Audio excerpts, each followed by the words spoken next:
mobali oyo aganyaka smig na société actuelle azopese te na bandeli. Mobali oyo azoganye smig azopese te na société na biso ya lelo.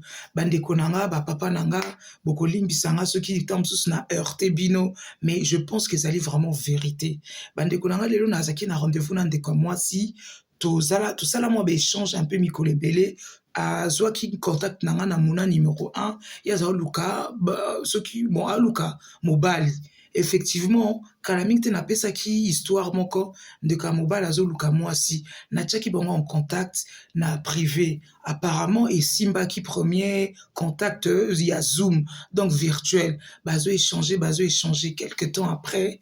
Mobali alobi nga so namoni on opesa makambo na on révélo makambo nanga boye na boye pour l'instant tosolana na biso. Moi c'est pas ndimi lelo bandeko nanga ngai na mwasi yango tokutani par mesure de sécurité toyebaki mobali yango te tokutani biso nyonso lelo na Paris restaurant tomeli et tout un moment nga natiki bango nga naisima bon nga natiki bino lokola nafana ki la film cinéma lelo na profitaki na ki la film. Voilà. Siko, quelque temps après, 2h30 après, dès que moi ça benga le bimuna. Atana na zolu kalibal, atana na besoin rendez-vous, atanga na tozo solo, la tozo échanger. Muna na lingi nangate, pour nangazo pesete na société, aibsinga salaire nae, aibsinga makambu nae. Namoni pas du tout intéressant. Moi, on a besoin, mon bali a pesé bien lourd, ko. A epsinga, mon angamo, déjà, on a gagné 1800 €. Nazo, c'est là, d'ici fin de l'année, dans un ancienneté, nanga, donc, on a 1900, voire 2000. Et puis, dans la 13e mois, nanga, et go, y en a janvier. Y a zo gagné smig. Pour tout ça, la nini, to lia fast food, tout ça, la nini. Déjà, ça mouta train. Non. Mon nanga matérialiste, c'était, mais nga, lingi, mon bali, oiseau pesé.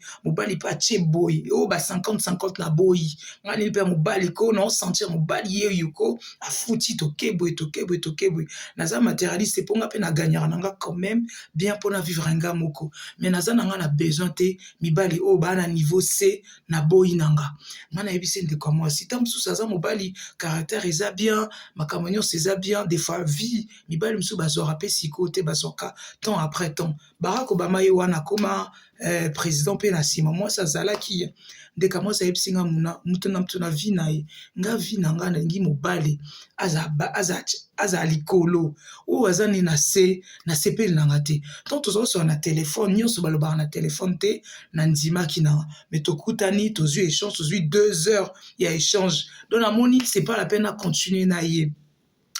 Bandeko nanga boyebisanga na ba commentaire qu'est-ce que vous en pensez mais nga penza pona ngai en tout cas bandeko mibali nga pe nakopesa moi na bakisa na nanga d'accord te naza pe porter mutu na vie na ye basi mingi ya lelo ya ba 2025 mutu nyonso azoluka intérêt na ye moi si moko ta azoluka mobali aza na se po yepa nyokoma vice versa mibali pe bazoluka pe basi baza na ba bagage basi pe basalaka basi pe bana makoki parce que bayebi ke lobi soki bango bakoki te mwasi ako zwa relève yango wana donc faut pas ko juger ngai pe lo mona oloba mibali c'est vrai que na société actuelle même soko ke atana koluka musala yo za na ba bagage intellectuel za na ba diplôme za na ba langue ebele patron arozwa yo akozwa yo par rapport à mobali ou aza na se arozwa ete atoza no na 1000 expérience akoformer kutu oyo aza na ba plusieurs langues aza na ba diplôme pour ne ko rapporter plus na société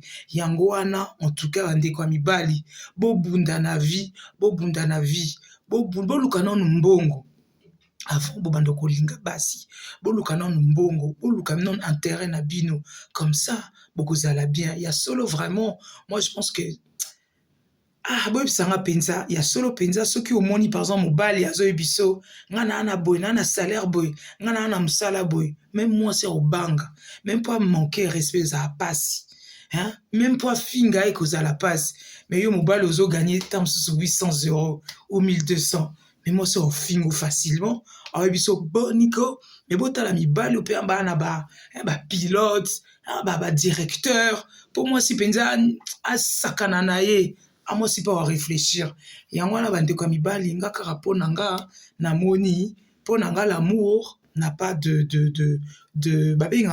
l'amour ezaka na intérêt te, mais toza na monde makambo emati, biloko nyonso emati, précarité ezali, bandako emati, batike emati, biloko nyonso emati.